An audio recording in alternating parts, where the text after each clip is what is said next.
Ladies and gentlemen, good morning. I would like to welcome you to the first event of the second day of the conference. I know it's very early in the morning, but I'm very happy that you did come in such a large amount.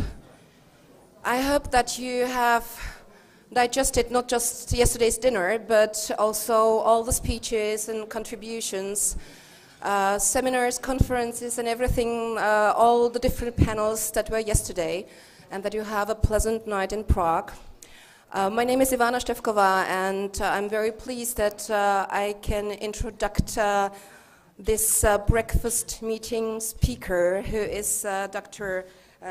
Suchi, who is the former Secretary General of the National Security Council in Taiwan. He has a Bachelor of Arts of the National Chengchi University in the Republic of China, but then all his degrees are from the US, an MA from the Johns Hopkins University and from the Columbia University, where he has reached also PhD.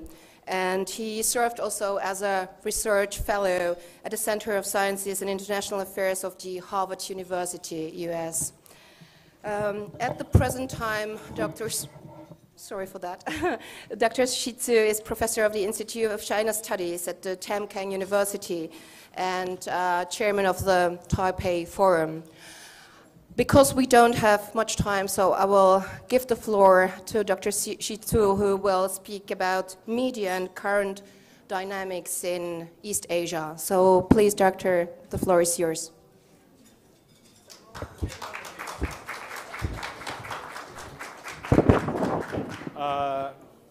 Thank you, Ivana, for your kind introduction. And good morning, my dear friends at Forum 2000.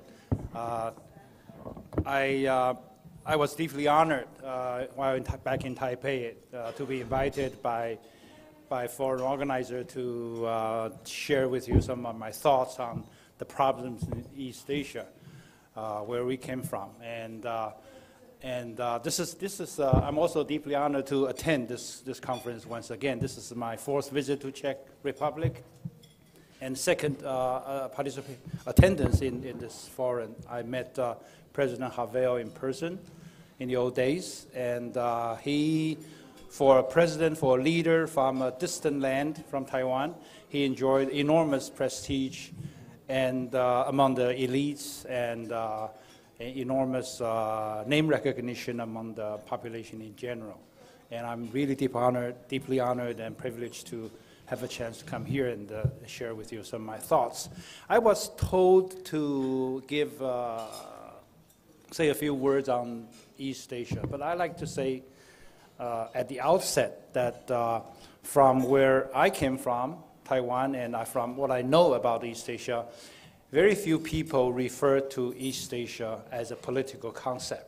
It's merely a geographical concept. It's not a political concept because there's no political economic grouping at all. You may talk about Southeast Asia, which is ASEAN, but you will not talk about East Asia as such, because East Asia is so heterogeneous, and it's now Europe already has a euro, has a common currency, and it's now also working toward a common defense and foreign policy.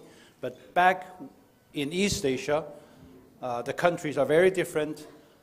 We have different religions. We have different political systems. We have the largest communist country in the world. We have the most difficult and unpredictable country, communist country, North Korea, in the world. We have countries so large, we have countries so rich, and we have countries so small, we have countries so poor.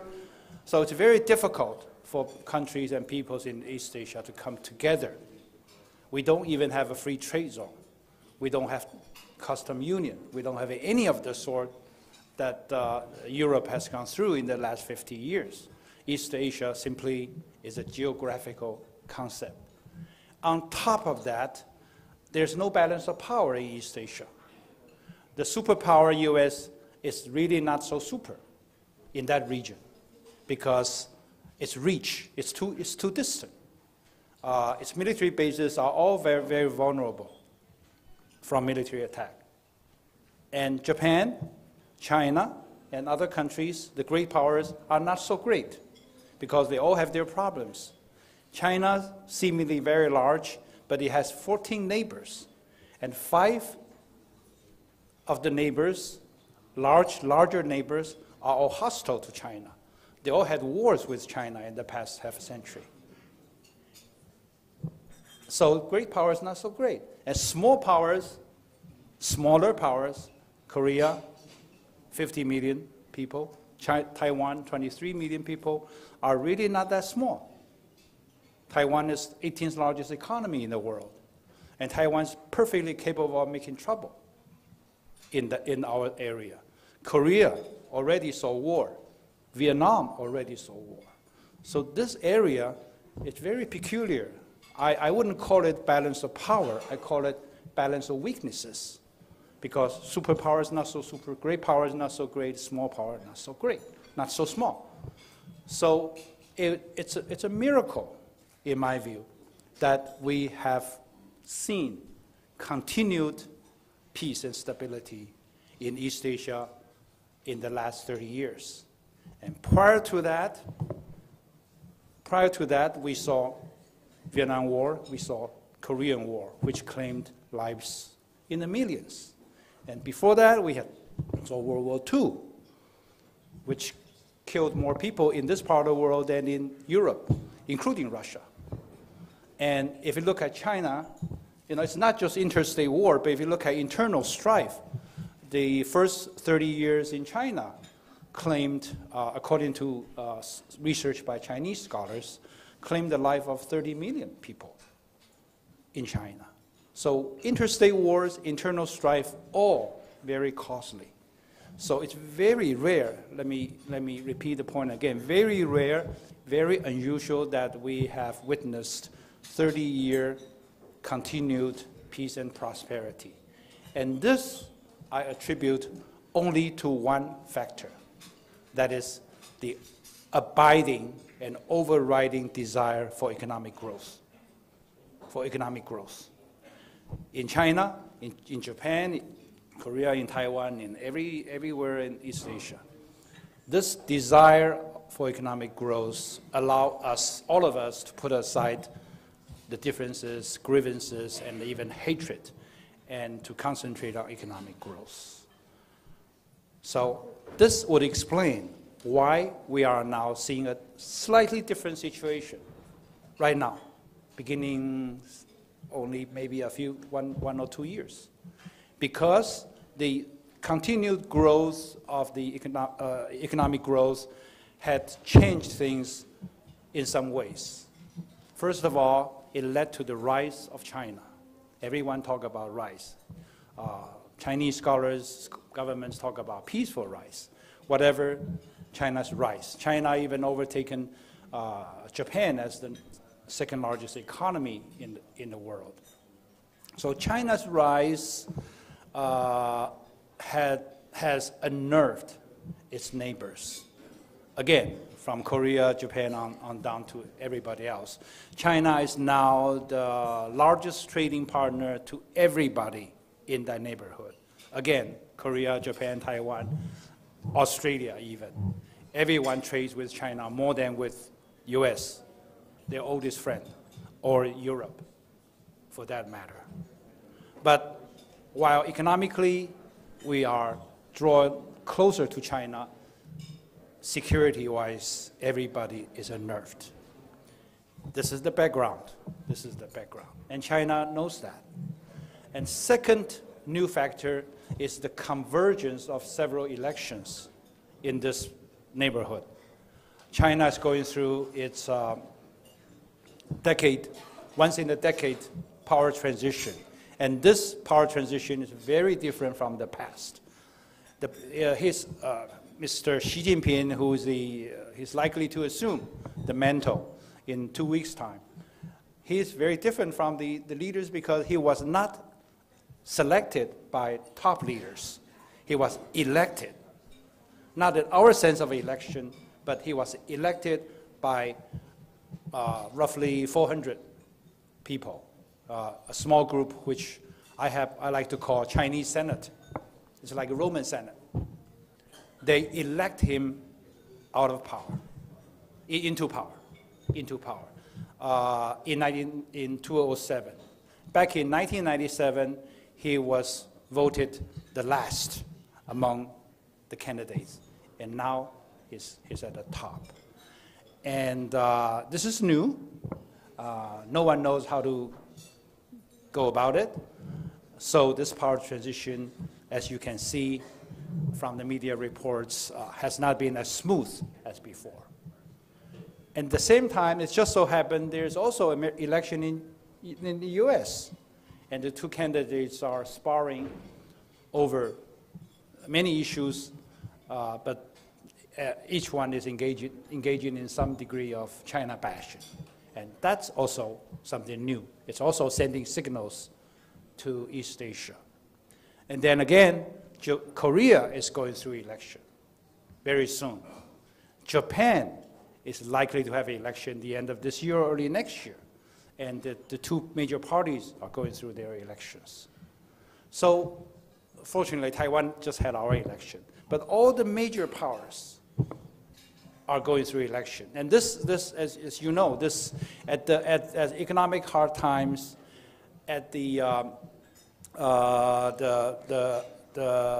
mindset of the people in each country is nervous about China's rise, about each other.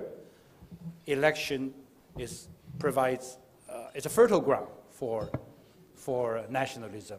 So what we have see right now, I think it's something I would prefer to call competitive nationalism. Competitive nationalism. So economic hard time plus elections. I think it's a perfect recipe for competitive nationalism. But these two are not the only two factors. There's the third factor, which is U.S. rebalancing. U.S. is winding down in the Middle East. It's so-called rebalancing to East Asia. I believe, I'm not in the government now, but according to my own research and observation, this rebalance is giving some people, not all, in some countries, not all countries, some ideas about doing something which may be unsettling for the time being, but somehow U.S. will always come to the rescue. So all these three factors, I think, made it possible that we have seen, oddly enough, a series of troubled waters. From north, the Japan-Korea island dispute, East China Sea, Japan, China, Taiwan island dispute, going down further south, South China Sea island disputes. All three taking place at just about the same time, with the exception of Taiwan Strait. Taiwan Strait used to be one of the hottest spots in East Asia, but now Taiwan Strait is probably the only calm and cool spot in the otherwise boiling waters of the Western Pacific. And the media, what role does media play? In my humble opinion, media plays important, I would say, pivotal role in this new phenomenon of competitive nationalism. The media in each country, traditional media, are going for profit. They're going for ratings. They're going for advertisement. They're going for subscriptions. They love to play up the nationalism themes of nationalism. China particularly, either the party-controlled media or the social media, they all play up the same theme. And the media in Japan, as far as I know, I'm sure the Japanese friends here, and correct me if I'm wrong, Japanese people now are very negative about Chinese people. 20, 30 years ago, China enjoyed very favorable image, popular image in Japan. But now the surveys would show, some suggest 80% of the Japanese people are negative about China. And recently, after the island disputes broke up, the survey I found indicated that 60% of Japanese people are in favor of not only sovereignty claims, but the nationalization of the disputed island. The same is true with Korean media vis-a-vis Japan, which is very nationalistic. So we see this competitive, and not to speak of the Filipino media and Vietnamese media. I don't have first-hand knowledge, but just random conversation goes to show this, the same trend. So the media plays up the role, kind of abetting the competitive nationalism in all countries in this part of the world. But having said that, let me hasten to add that the medias in these countries, especially China, Japan, which are the big players in this part of the world, our part of the world, number 2 and number 3 largest economies in the world. The medias in both countries, I would say, are not all one-sided. It's wrong to assume that Chinese media are all hating Japan and urging action. Surely enough, PRA newspapers tend to be paying more attention to Japan issue than South China Sea. But you see from time to time editorials coming out of the government-controlled media, People's Daily, for instance, New China News Agency, for instance. They would editorialize caution. They would say, the island is ours, we should do something about it, but at the same time, don't overdo it. Don't overdo it. For instance, don't attack the Japanese investments, separate the people from the government, that kind of thing. The same is happening in Japan. The same is happening while Japanese editorials in general are in favor of the government position, but they also urge necessity for economic cooperation. Hence the hope. Hence I feel in the future, I think we just have to sit through the elections. And U.S. is also seen, if you read the media reports closely, U.S. is already now trying to, they wouldn't call it mediate, but trying to help each other to calm down. So China and the U.S. are not intent for confrontation. That solves over one half of the problem. And the other governments are going for their election, and I would predict boldly that after we sit through the elections, everything will be back to normal, and people will concentrate on making money. And then we can all breathe more comfortably. Yeah. Ivana, thank you very much. Thank you for your time. Thank you.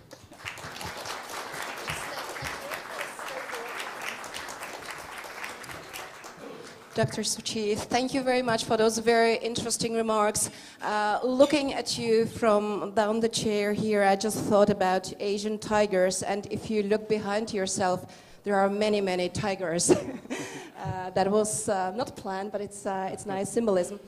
I would like to open the floor for 1 or 2 questions, because we have to finish within 5 or 7 minutes. So please, the floor is open to ask questions to our speaker. Yes, please. Peter Broad, in your survey, you indicated that there is no trend towards integration in the region that you described. That there is no trend towards integration, large-scale integration in your region. Could ASEAN, under good conditions, serve as a kernel of integration in that region? I don't get the question. If ASEAN could be maybe one of the driving matters to ASEAN, you're support talking about South China Sea? for integration. Oh, ASEAN integration is only among the Southeast Asians, but it's not expanding to Taiwan or other areas. So it's Taiwan, Japan. Taiwan is a special category of its own, and Japan, Korea, China are talking about negotiating FTA, but I think it's going to take a long time. So economic integration in East Asia, I think it's coming along very, very slowly, very slowly. Thank you very much for the answer. If there is no other questions, I would have a question, if I may allow. Sure. You have been speaking about the 3 factors or main factors of peace in Asia. Of course, we are speaking also about peace in Europe and speaking of factors. I have a question. Is there not like a 4th factor which might be religion? Or don't you think it's... Religion has not played much role in East Asia. I don't know about other countries, but in Taiwan, religion's role in our society and politics is very, very small. In Taiwan, people rarely marry across political party lines, but they marry each other across religious lines. In my own family, immediate families, different religions marry each other. Society-wide, so many. But politically, no. Across party lines, you get divorced. It goes to show that politics matter more than religion in this part, our part of the world, at least in Taiwan. Yeah. Okay, that's very interesting, Rebalance. Are there other questions? Okay, so if there are no other questions, I would like to thank Dr. Situ very much for your remarks, and thank you that you came so early in the morning. And I would like to invite you now to the further program, which is in 5 minutes upstairs, remarks given by Madeleine Albright. Thank you very much, and I wish you a pleasant second day.